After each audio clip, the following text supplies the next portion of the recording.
Hello everyone, welcome to bmodel.com. First of all, I'm wishing you a happy Diwali to all. In this video tutorial, we're going to see a project browser options available in the recent versions.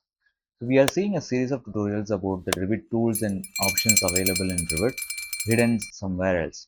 So you can ask that. This is one of the user-based questions asked from the user.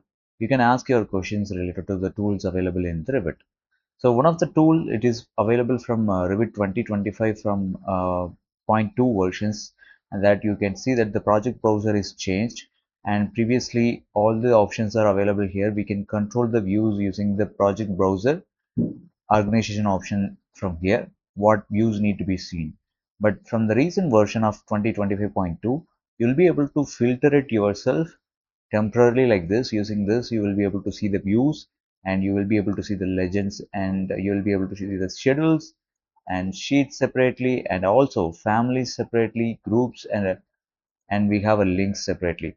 In this way, we will be able to control and move around the views very easily instead of scrolling multiple times. Also, if we have our tabs, which is instead of having it like this, and if you have it at the bottom like this, you'll have to drag and drop or scroll down much more, which can be avoided using these filters.